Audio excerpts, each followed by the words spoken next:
నా వందనాలు. ఈరోజు దేవుడే మన ఆధారం అనే ఈ సత్యం ధ్యానించబోతున్నాము. సహజంగా మనిషి ఓ మనిషిని ఆధారం చేసుకుంటాడు, లేదా తన సొంతాన్ని ఆధారం చేసుకుని బ్రతుకుతాడు. ఏ విషయం అయితే మనిషి ఆధారం చేసుకుంటాడు ఆ విషయాన్ని బట్టి అతిశయిస్తాడు, ఆ విషయములు ఆనందిస్తాడు. అది మంచి విషయం కాకపోవచ్చు. అయితే మనిషి ఆధారం చేసుకుని ఆ రీతిగా అతిశయించి ఆనందిస్తాడు. ఓ మనిషి తన రూపాన్ని ఆధారం చేసుకోవచ్చును ఈ రీతిగా అతిశయించి ఆనందించడానికి, లేదా తన కులం కావచ్చు, లేదా తన పలుకుబడి, లేదా తన ఐశ్వర్యం, తన చదువు, తన అధికారం, తన పదవి, తన శౌర్యమే కావచ్చు, లేదా తన ఆలోచన పద్ధతి కావచ్చును. మనిషి తన మనసు మొగ్గు చూపే వైపు మనసు నిలుపుతాడు. ఆ వస్తువును, ఆ మనిషిను, లేదా తన సొంతాన్ని ఆధారం చేసుకుంటాడు. అది తన తీర్మానం. ఈ రీతిగా ఆలోచన చేయవచ్చును. 12 మంది శిష్యులున్నారు ప్రభు అయిన యేసుక్రీస్తుతో పాటు. వారిలో ఒకడు యూదా ఇస్కరియోతు తన హృదయములో ఆలోచన చేసినాడు, తను తీర్మానం చేసుకున్నాడు ప్రభు అయిన యేసుక్రీస్తును 30 వెండి నాణాలకు అమ్ముకోవాలని. అది తన సొంత తీర్మానము, అందుకు తానే ఉత్తరవాది. యూదా ఇస్కరియోతు తీసుకున్న ఈ తీర్మానానికి ప్రభు అయిన యేసుక్రీస్తు తప్పు కాదది, లేదా ఇతర 11 మంది శిష్యుల ప్రభావం కాదు తన పైన. 2వ దినవృత్తాంతములు 32వ అధ్యాయం 13 నుంచి 15 వరకు, ఆ తర్వాత 2వ రాజులు 18వ అధ్యాయము 19వ వచనంలో చూడగలము. అషూరు దేశపు రాజైన హిజ్కియాను ప్రశ్నించిన విషయాలు ఈ లేఖన భాగాలలో.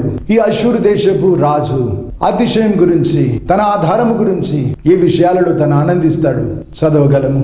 అషూరు దేశపు రాజు అహంకారం పూని దేవుని దూషించే వేళ మనిషి జ్ఞానం నేర్పే మాటలతో, మనిషి కొలతలు దేవునికి కొలిచి దేవదూషణలు పలికిన వేళ రాజైన హిజ్కియాను తన జాతిని, తన దేశాన్ని ఆ రాజు దూషించిన వేళ పలికిన మాటలు.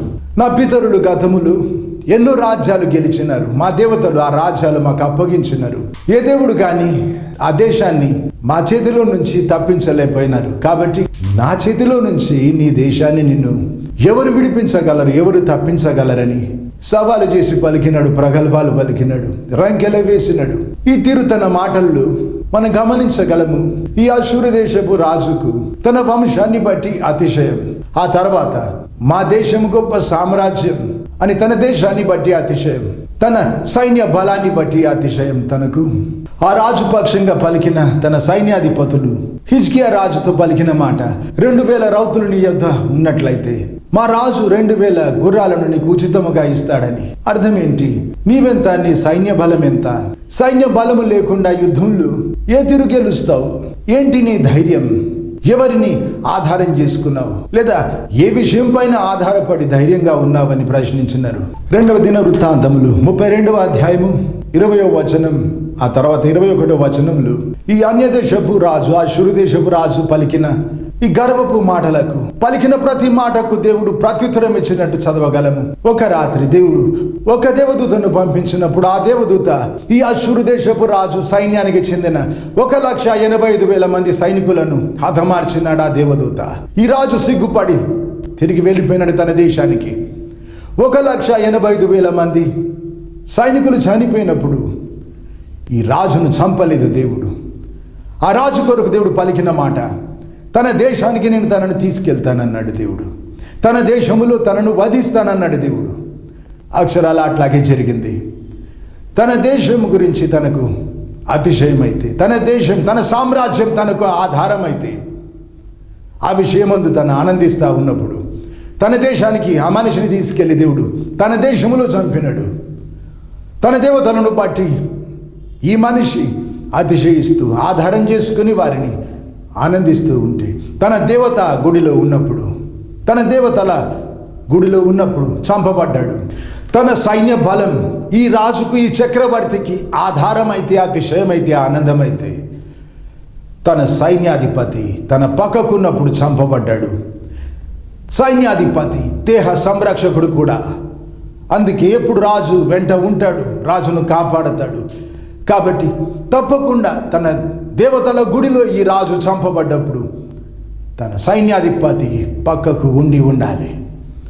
తన వంశం తనకు అతిశయమైతే, తన కుమారుడి తనను వధించినాడు. దేవుడు చెప్పిన రీతిగా అక్షరాల కత్తితో వధింపబడ్డాడు ఆ రాజు.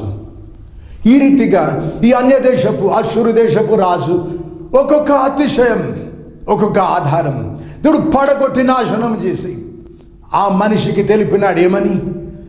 దేవుడు తప్ప వేరే ఆధారం సరిపోదని, దేవుని స్థలములో ఏ మనిషి కానీ సొంతం కానీ సరిపోరని ఆ మనిషికి నేర్పి దేవుడు ఆ రీతిగా మానవాళికి నేర్పించినాడు. మనుషుల్లో భయం పుట్టే రీతిగా ఈ పాఠం గుండెల్లో మిగిలిపోయే రీతిగా దేవునికి మహిమ కలుగును గాక. ఇంకో సత్యం దేవుడు మానవాళికి వెల్లడి చేసుకున్నాడు. హిజ్కియా రాజును బట్టి నమ్మిన వారిని దేవుడు సిగ్గుపరచడని, మనుషుల చేతికి వారిని అప్పగించడని, ఆదుకుంటాడని, వారిని వెల్లడి చేసుకుంటాడని, ధరించిన ఆయన నామాన్ని బట్టి ఆయన నామాన్ని తప్పక దేవుడు వెల్లడి చేసుకుంటాడు. వారానికి చెందిన వారు కనుక వారిని వెల్లడి చేసుకుంటాడు దేవుడు. వారి పక్షంగా యుద్ధము చేసి తన ప్రజల కొరకు దేవుడు రాజులను గద్దించినాడు. నా ప్రజలను ముట్టవలదని తన ప్రజల కొరకు దేవుడు శాసనాలు రద్దు చేసినాడు, రాజ్యాలు తలక్రిందులు చేసినాడు. సర్వశక్తిమంతుడు, విశ్వానికి యజమానుడు, ఏలుతూ ఉన్నాడు సింహాసనాసీనుడు. నిన్ను ముట్టేవారు నా కంటి పాపను ముడతారన్నాడు కదా దేవుడు. భయపడకందుకే శత్రుల మాటలు విని భయపడకు. నీ పక్షంగా దేవుడు ఉన్నాడు. నువ్వు ధరించిన దేవుని నామాన్ని ఆయన వెల్లడి చేసుకుంటాడు. నువ్వు ఆయనకు చెందినందుకు నిన్ను వెల్లడి చేసుకుంటాడు దేవుడు. నీ పక్షంగా యుద్ధం చేసి ఆయన నామములో ఉన్న బలము, జయము నీకు అనుగ్రహించి నీకు జయం అనుగ్రహిస్తాడు. ఆవరించిన శ్రమలను బట్టి కృంగిపోకు. ఆశ ఉంది, దేవుని బట్టి మనకు ఆశ ఉంది. దేవుడు ఉన్నాడు, మనకు దిక్కుంది. 2 కొరింథీ 1:9 అపోస్తలుడు అయిన పౌలు పలికిన మాటలు రాయబడి ఉన్నాయి. ఆ చోట మరణమే దగ్గర వచ్చినట్టు, మరణాపాయాలు కమ్ముకున్నట్టు తనకు అర్థమైన వేళ తను పలికిన మాట, ఈ శ్రమ దేవుడు మమ్మల్ని తాకనిచ్చినాడు. ఎందుకంటే మేము మా స్వశక్తి పైన ఆధారపడకుండా దేవుని ఆశ్రయించడానికి, దేవుని ఆధారం చేసుకోవడానికి, ఈ పాఠం మాకు నేర్పించడానికి ఈ శ్రమ గుండా దేవుడు మమ్మల్ని నడిపిస్తూ ఉన్నాడు. ఈ శ్రమ, ఈ ప్రాణాపాయం మా దగ్గరికి రానిచ్చినాడు దేవుడు అని పలికినాడు. నేర్చుకోగలము. మనకు తాకిన దేవుడు సెలవిచ్చిన శ్రమకు అదే అర్థం కావచ్చును. ఆధారపడదాం దేవుని పైన ఆధారపడి గెలుద్దాం ధరించిన ఆయన నామాన్ని బట్టి. బైబిల్లో యోబు చరిత్రలో మనం ధ్యానించగలము. దేవుడు సెలవిచ్చినప్పుడు సైతాను యోబును ముట్టడి వేసినప్పుడు ఏం చేసినాడు? మనుషులు ఆధారం చేసుకుని ఒక్కొక్క విషయము యోబు నుంచి తీసివేయడం చూస్తాము. మొదట యోబు ఆస్తి సైతాను తీసివేసినాడు. ఆధారం అనుకున్నాడు సైతాను యోబుకు. తన ఆస్తి, ఐశ్వర్యం ఆధారం అనుకుని ఆస్తి ముందు తీసేసినాడు. ఆ తర్వాత తన పిల్లలు తనకు ఆధారమేమో అనుకుని పిల్లల్ని చంపినాడు 10 మందిని ఒక్కసారి. ఆ తర్వాత తన ఆరోగ్యం తీసేసినాడు సైతాను. ఆ తర్వాత తన స్నేహితులను తీసేయడం గమనిస్తాము. ఆ తర్వాత తన మంచి పేరు తీసేసినాడు సైతాను. చెడగొట్టే ప్రయత్నం చేస్తున్నాడు సైతాను. ఆ తర్వాత తన స్వనీతి తనకు ఆధారం అనుకొని పాపము చేసి ఉంటావని తన స్నేహితుల నోట పదే పలికించి తన ధైర్యం చెడగొట్టాలని, తన స్వనీతి తొలగించేయాలని, తీసివేయాలని సైతాను ప్రయత్నం గమనిస్తాము. యోబు గ్రంథంలో 29వ అధ్యాయము 4-5 వచనాలలో చదవగలము. ఇవేవి యోబుకు ఆధారం కాదు. మనుషులు ఆధారం చేసుకొని వాటి యందు అతిశయపడి ఆనందించే ఈ విషయాలేవి కూడా యోబుకు ఆధారం కాదు. యోబుకు దేవుడే ఆధారమని చదవగలము. ఈ లేఖనాలలో ఏమంటున్నాడు యోబు 29వ అధ్యాయంలో 4-5 వచనాలలో, దేవుడు నాకు సన్నిహితంగా ఉండినప్పుడు, దేవుని సన్నిహిత స్నేహం నాకు దొరికిన ఆ సమయం ఎంత బాగుండింది అని తలంచుకుంటున్నాడు కదా. ఈ చోట అర్థం చేసుకోగలము. మనుషులు ఆధారం చేసుకుని అతిశయించి ఆనందించే విషయాలేవి యోబుకు ఆధారం, అతిశయం, ఆనందం కాదు. యోబు దేవుని ఆధారం చేసుకున్నాడు, దేవుని యందు ఆనందించినాడు, దేవుని యందే అతిశయించినాడు. అందుకే అంతగా పరీక్షింపబడిన వేళ నిలిచినాడు, గెలిచినాడు. యుగాలలో తరాలలో మాదిరిగా నిలిచి ఆ మంచి జీవితం, ఆ మంచి సాక్ష్యం ఎన్ని కోట్ల మందిని దీవించిందో పరలోకమే చెబుతుంది. ఆ పని విలువ నిలిచింది. ఆ జీవితం అన్ని పరీక్షలకు దేవుని ఆధారం చేసుకున్నందుకు, దేవుని అందే అతిశయించినందుకు, దేవుని అందే ఆనందించినందుకు, ఆ రీతిగా బ్రతకడానికి దేవుడు మన సాయం చేయనుగాక. యోబు కాలములు ధర్మశాస్త్రం లేదు. సిలువలో దేవుని ప్రేమకు అంత రుజువు, అంత ప్రత్యక్షంగా యోబుకు దొరకలేదు. పరిశుద్ధాత్మతో నింపబడే ఈ ఆధిక్యత కృపకాలములో మనకున్నది, ఆ కాలంలో యోబుకు లేదు. అటువంటప్పుడు అంత దేవుణ్ణి ప్రేమించి దేవుని ఆధిపత్యం తన జీవితం పైన ఒప్పుకొని ఏది ఏమైనా దిక్కులే తారుమారైనా దేవుని ఆరాధించినాడు, దేవుని ప్రేమించినాడు. ఆస్తి పోగొట్టుకొని 10 మంది పిల్లల్ని ఒక్కసారి పోగొట్టుకొని యోబు ముఖం తులిలో పెట్టి దేవుణ్ణి ఆరాధించినాడు. దేవుడు ఇచ్చినాడు, దేవుడు తీసుకున్నాడని పలకగలిగినాడు. ఇది దేవుణ్ణి ఆరాధించే పద్ధతి. దేవుని కొరకే ఆరాధిస్తాం, దేవుని కొరకే ప్రేమిస్తాం, దేవుని కొరకే ప్రేమించి ఇష్టంగా లోబడి ఆయనను సేవిద్దాం, ఆయనను వెంబడిద్దాం. ఆ చోట సంఘం స్థాపించబడిన తర్వాత, అంటే 19 సంవత్సరాలు పూర్తయినాయి మా సంఘ పరిచర్యకు, హౌస్ ఆఫ్ ప్రేయర్ చర్చ్కి. ఈ 19 సంవత్సరాల నుంచి కూడా ఎంత మాకు శత్రుత్వం, ఎంత మాకు విరోధం అంటే ఏకంగా నన్ను చంపేంత కోపం మనుషులకి, శత్రువులకి. రోజు హింసించబడ్డాం, దేవుని ఆధారం చేసుకుని బ్రతికినాం. 2 సంవత్సరాల క్రితం పోలీస్ డిపార్ట్మెంట్లో స్పెషల్ బ్రాంచ్ నుంచి 2 మనుషులు వచ్చి మా చెప్పినారు ఏమని, హైదరాబాద్ సెకండ్రాబాద్లో, ఆ తర్వాత సైబరాబాద్ అంటారు కదా, హైదరాబాద్ సెకండ్రాబాద్ చుట్టూ ప్రాంతాలలో ఏ ఒక్క చర్చికి కూడా హిందువుల నుంచి, ముస్లింల నుంచి, ఆఖరికి పోలీస్ డిపార్ట్మెంట్ నుంచి కూడా ఇంత హింస లేదు అని వారు చెప్పినారు. బ్రతికున్నాం దేవుని మహాకృపను బట్టి. చాలా వచ్చినాయి నాకు మరణ అపాయాలు, జంకలేదు, నేను భయపడలేదు, పారిపోయి దాక్కోలేదు అన్నాడు. దేవుని ఆధారం చేసుకుని బ్రతుకుతున్నాం. దేవుడు మేము ధరించిన తన నామం కొరకు రోషపడుతున్నాడు. మేము ఆయనకు చెందిన వారము కనుక మా కొరకు రోషపడుతున్నాడు. మా పక్షంగా దేవుడు యుద్ధం చేస్తున్నాడు, మాకు జయం అనుగ్రహిస్తున్నాడు. ఏ ఒక్క ఆరాధన ఆగకుండా శుక్రవారం ఆరాధన ఉంటుంది 12 నుంచి 3 గంటల వరకు, ఆదివారం ఆరాధన 10 నుంచి 2 గంటల వరకు. ఏ ఒక్క ఆరాధన ఆగకుండా దేవుడు కొనసాగించినాడు నేటి వరకు. ఇంకెన్నో బాధ్యతలు, ఇంకెన్నో పరిచర్యలు దేవుడు మాకు అప్పగించినాడు. వీటన్నిటిలో ప్రభాన్ని కృప మా చాలని చెప్పి, మా బలహీనతల యందే నీ శక్తి మా యందు పరిపూర్ణమవుతుంది కాబట్టి మా బలహీనతల యందు కూడా అతిశయిస్తామని చెప్పి దేవుణ్ణి ఆధారం చేసుకున్నాం. దేవుని యందే అతిశయిస్తున్నాం, దేవుని యందే ఆనందిస్తున్నాం, దేవుని కొరకే బ్రతుకుతున్నాం. వేరే ఆశ లేదు మాకు, వేరే ఆశయం లేదు, ఇంకేదో సాధించాలని తపన లేదు. దేవుడు చాలు మాకు. చాలా సంవత్సరాల క్రితం దేవుడు నన్ను పరీక్షించుకున్న వేళ, దాదాపు 3 సంవత్సరాల ఆ పరీక్ష దేవుడు సెలవిచ్చినాడు. ఆ కాలంలో 94వ సంవత్సరంలో నా దేహంలో ఉన్న బాధలన్నీ చెబుతున్నా ఏమని, చావు దగ్గర వచ్చిందని. కునుకు వచ్చి కాసేపు నిద్ర పట్టినప్పుడు కల కనిపించింది. చాలా పెద్ద పాత్రలో నేను ముడుచుకొని ఉన్న రీతిగా మెలకు వచ్చింది. వాక్యం వినబడతా ఉంది. నేను పానార్పణముగా పోయబడ్డానికి సిద్ధముగా ఉన్నానని.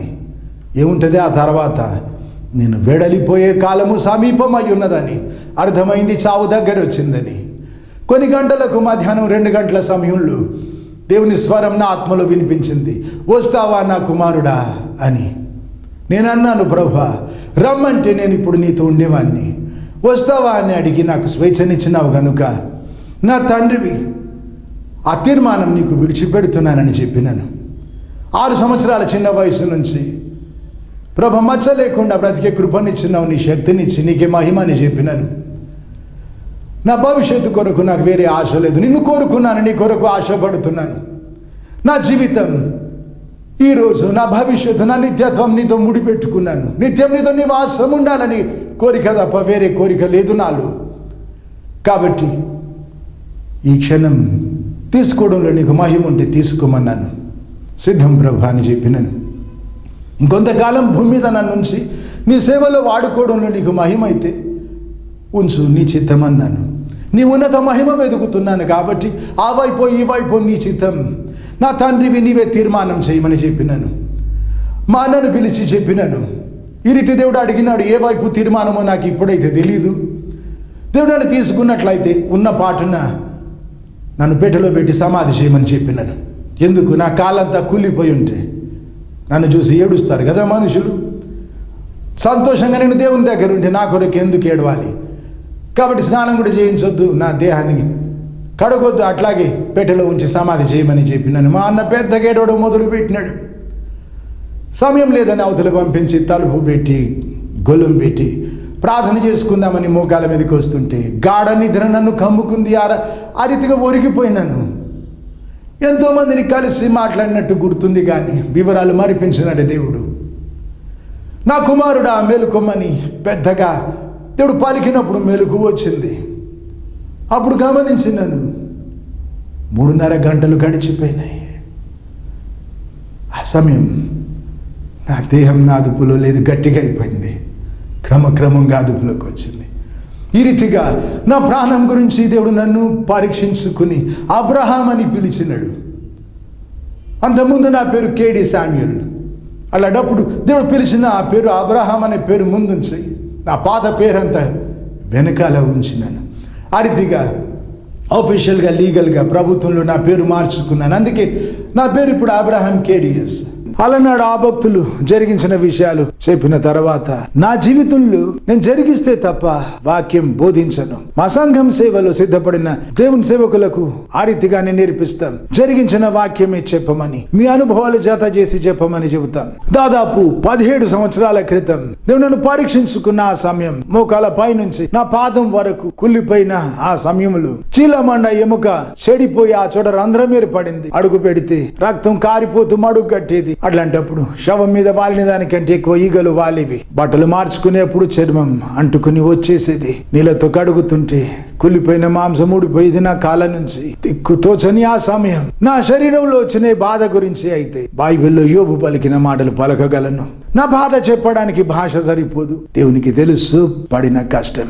నరము నొప్పి చెబుతుంటే పగలు రాత్రి ఉపశమన లేక మానవ రీతిగా ఆశలేని పరిస్థితి. అయితే ప్రార్థించినాను. దేవుడు దర్శనంలో కనిపించి నేను స్వస్థపరుస్తాను, నా పనిలో సాగమన్నాడు ప్రభు. ఎదిరి చూస్తా ఉంటుని ఓ సమయం తాలుకోలేని ఆ నొప్పిలు ఒకళ్ళ మీదకి వచ్చి కృతజ్ఞతలు చెల్లిస్తా ఉంటే దేవునికి నరమాత్రుడును ప్రభా శక్తి నిమ్మని అడిగినాను, ఆదుకోమని అడిగినాను. ఆ తర్వాత కృతజ్ఞతలు చెల్లించడం ఆరంభించినాను. ఇంకొక కాలు కూలిపోయినందుకు దేవునికి వందనాలు చెల్లించినాను. కూలిపోయిన ఈ కాలు కొట్టేయలేదు కదా, ఇంకా అందుకు దేవునికి వందనాలు చెల్లించినాను. ఊపిరుంది కదా ప్రభా, ఈ కూలిపోయిన కాళ్ళ పైన నిలిచి నీ నామం ప్రకటించగలుగుతున్నాను. నా జన్మగది భాగ్యం అని చెప్పి కృతజ్ఞతలు చెల్లించినాను. దేవుడు నన్ను సేవకు పిలిచినందుకు వందనాలు చెల్లించినాను. నా సేవలో దేవుడు జరిగించిన ఆత్మల రక్షణ కొరకు, బాప్తిస్మాల కొరకు, స్వస్థతల అద్భుతాల కొరకు దేవునికి కృతజ్ఞతాస్తుతులు చెల్లిస్తా ఉంటుంది. అంత బాధలు ప్రాణం తనుకులాడిపోతా ఉన్నప్పుడు, నా దేహం నా అదుపు తప్పి కొట్టుమిట్టాడుతా ఉన్నప్పుడు కృతజ్ఞతలు చెల్లిస్తా ఉంటే దేవునికి ఆ సమయములో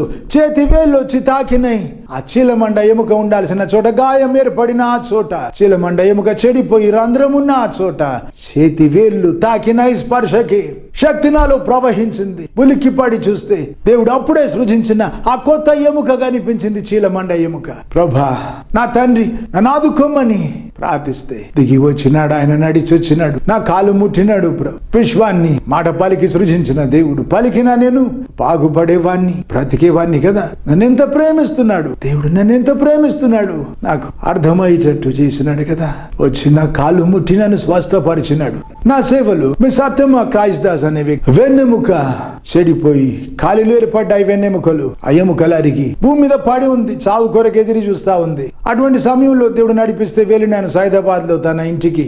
ఇదే చెప్పినాను, ప్రభువైన యేసుక్రీస్తు పొందిన గాయముల చేత మనము స్వస్థత నొందితిమి 2000 సంవత్సరాల క్రితమే. ఇప్పుడు నమ్మితే ఆ వాగ్దానం నీవు స్వతంత్రించుకుంటావు, నీలో దేవునికి చోటు అవుతుంది. దేవునికి ఆ సాధ్యమైంది లేదని చెప్పి కింద పడుకొని ఉన్న, కదలలేకుండా ఉన్న ఆ వ్యక్తికి నా చెయ్యి అందించినాను. ప్రభువైన యేసుక్రీస్తు పేరట లేచి నడవమని ఆజ్ఞయిస్తే మెల్లిగా కూర్చుంది, లేచి నడిచింది. కొత్త వెన్నెముక దేవుడు సృజించినాడు. చాలా సంవత్సరాలు బ్రతికి తిరిగి తన ఉద్యోగం చేసుకుని చాలేళ్లు బ్రతికి ఈ మధ్యలో చనిపోయింది ఆమె. దేవుడు అప్పుడే కొత్త వెన్నెముక సృజించినాడు తన దేహంలో. నా సేవలు ఇంకొక వ్యక్తి కొండమ్మ, తన పేరు, హైదరాబాద్ లో మల్లాపూర్ అనే చోట తనుంటది.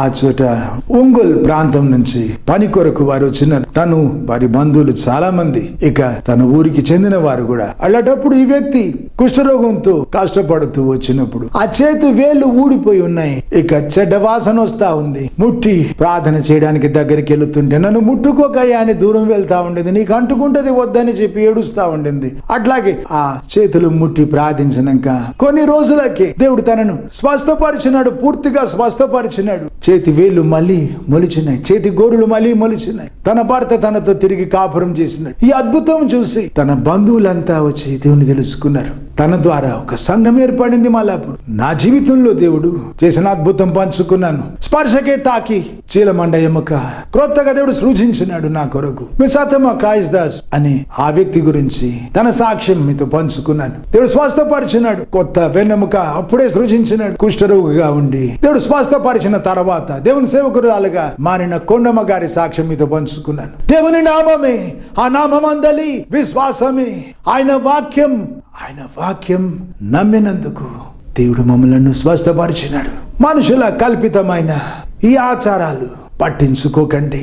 దేవుడు మనకు ఆధారం. ఆయన నామాన్ని బట్టి గెలుస్తాం. ఆయన వాక్యాన్ని బట్టి దేవునికి చోటు మనలోన. ఆయన మాటలు మనము నమ్మినప్పుడు, దేవుని ఆధారం చేసుకున్నప్పుడు, అంతేగాని మనుషులు కాదు ఆధారం మనకు. మనుషుల కల్పితమైన ఇంకేవి కావు మనకు ఆధారం. మనుషులు తమ స్వార్థానికి బలి చేస్తారు కదా, మెలకువ తెచ్చుకుంటే మంచిది. 1 కొరింథీ 2వ అధ్యాయం 5వ వచనంలో చదువుతాము, మీ విశ్వాసము మనుషుల జ్ఞానాన్ని ఆధారం చేసుకొనక దేవుని శక్తిని ఆధారం చేసుకోవాలని. 1989వ సంవత్సరంలో మార్చి 1వ తారీఖున దేవుడు ప్రవచన రీతిగా నన్ను తన సేవకు పిలిచినాడు. సెంట్రల్ గవర్నమెంట్ లో ఉద్యోగం చేస్తా ఉంటుంది.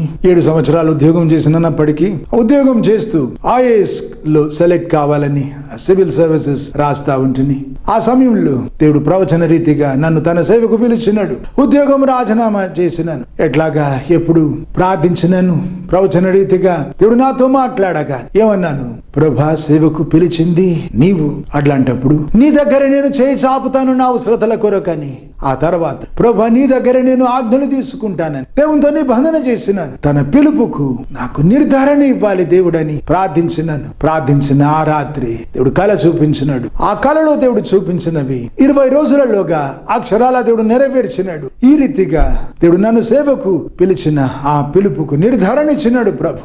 ఒకరు ప్రవచిస్తే వేరే వాళ్ళు వివేచించాలన్నాడు కదా దేవుడు. ప్రవచనం విని పారిగెత్తలేదు, నేను ప్రార్థించినాను, నిర్ధారణ పొందినాను, దేవునితో నిబంధన చేసుకున్నాను. నీ దగ్గరే చేయి సాపుతాను అవసరతల కొరకని, నీ దగ్గరే ఆజ్ఞలు తీసుకుంటానని దేవుడు తన ముద్ర వేసినాడు ఈ నిబంధన పైన. దేవుని సేవ నేను ఆరంభించి ఇప్పుడు 23 సంవత్సరాలు పూర్తయిపోయినాయి. దేవునికి మహిమ కలుగును గాక. మా శ్రమలు ఎన్నెన్నో ప్రాణాపాయాలు, ఎన్నెన్నో పరీక్షలు, వీటన్నిట్లు నా కృప నీకు చాలును, బలహీనత యందే నా శక్తి మీ యందు పరిపూర్ణమవుతుందని పలికి ఆ దేవుడి దయ చూపినాడు నా పైన. ధరించిన ఆయన నామాన్ని బట్టి జయమిచ్చినాడు ప్రభు. తన సేవలో వాడుకుంటున్నాడు. నా ద్వారా దేవుడు సంఘం స్థాపించినప్పుడు నీ ద్వారా నా సంఘం స్థాపించుకుంటాను, లోకమంతటా సంఘాలు స్థాపించడానికి వాడుకుంటానన్నాడు ప్రభు. దేవుని ఆజ్ఞ మేరకు ఆరంభించినాను సంఘం. అలాంటప్పుడు సంఘ పరిచర్య కొన్ని నెలలైతే 20 సంవత్సరాలు పూర్తి చేసుకుంటుంది. అలాంటప్పుడు ఎప్పుడైనా ఒక్కసారి కూడా నేను ఏ మనిషి దగ్గర కూడా నా అవసరతల కొరకు చేయి చాపలేదు, మనిషి మీద ఆధారపడలేదు. మా సంఘంలో కూడా డబ్బు మాట ఎప్పుడు ఎత్తలేదు. దేవునికి ఇచ్చే ఆ డబ్బు ఎవరిస్తున్నారు, ఎంత ఇస్తున్నారు మా తెలియకుండా ఆ కలెక్షన్ బాక్స్ చివరిలో ఉంచుతాం. అలాంటప్పుడు దేవుడు మా ఆధారం, దేవుడే మా ఆధారం. పోషించినాడు ప్రభు. పెన్ను తిరిగి చూస్తే ఎన్ని కోట్ల రూపాయలు ఖర్చు పెట్టినాను లెక్క పెట్టుకోవడానికి తీరిక లేకపోయింది. పోయిన సంవత్సరంలో బైబిల్ టీవీలో మా ప్రోగ్రాం ఆరంభమైంది. సిలువ విలువ అనే ప్రోగ్రాం, ఈ టీవీ ప్రోగ్రామ్ లో కూడా ఒక్కసారి కూడా నన్ను డబ్బు మాట ఎత్తలేదు, మనుషుల దగ్గర యాచన చేయలేదు, నా బ్యాంక్ అకౌంట్ నంబరు చూపించలేదు టీవీలో.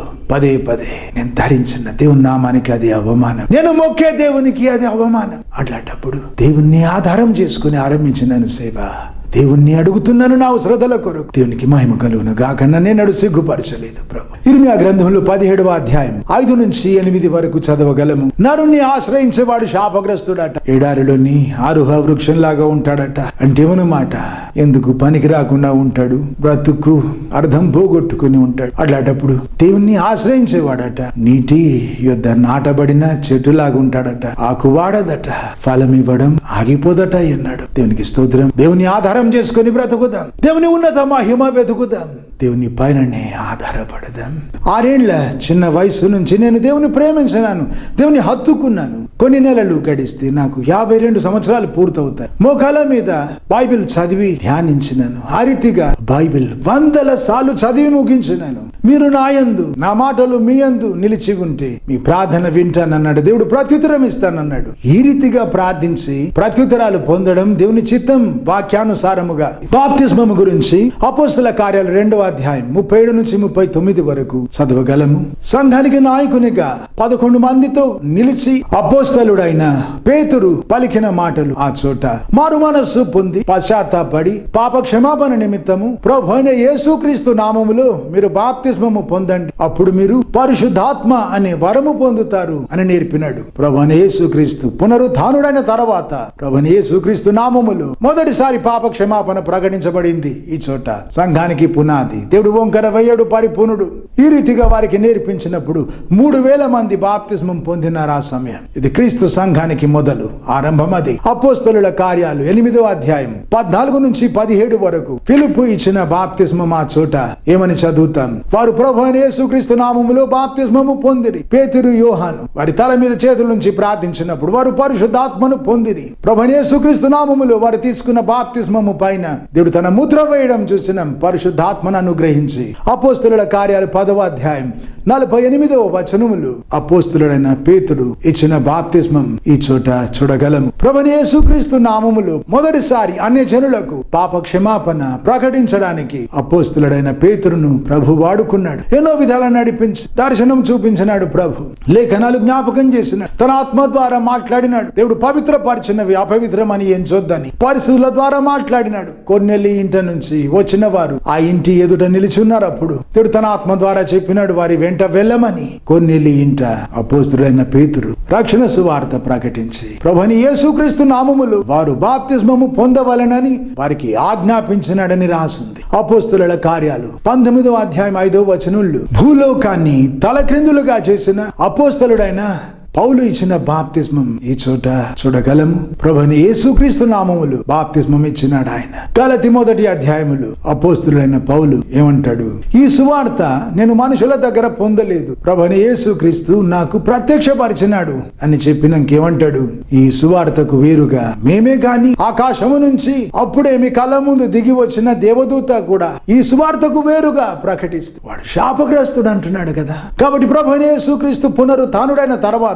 ఇవ్వబడిన ప్రతి బాప్తిస్మం ప్రభువైన యేసుక్రీస్తు నామములో ఇవ్వబడింది. పూర్తి నీటి ముంచడం బాప్తిస్మం ఇవ్వబడింది. లేఖనాలలో వెతుకు, నీ బైబిల్లో కూడా ఆ రీతిగా రాయబడి ఉంటే జరిగించు. వాక్యంతో పోట్లాడకు.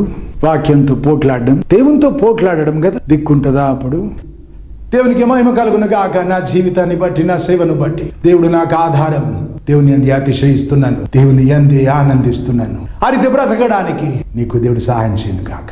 మా చిరునామా పాస్టర్ అబ్రహాం కేడిఎస్ గారు, house of prayer church, Amberpet, Ali Cafe cross roads వద్ద, హైదరాబాద్ 5,13,000. మా ఫోన్ నంబర్ 8106407530. మా ఇమెయిల్ ఐడి siluvaviluva@gmail.com.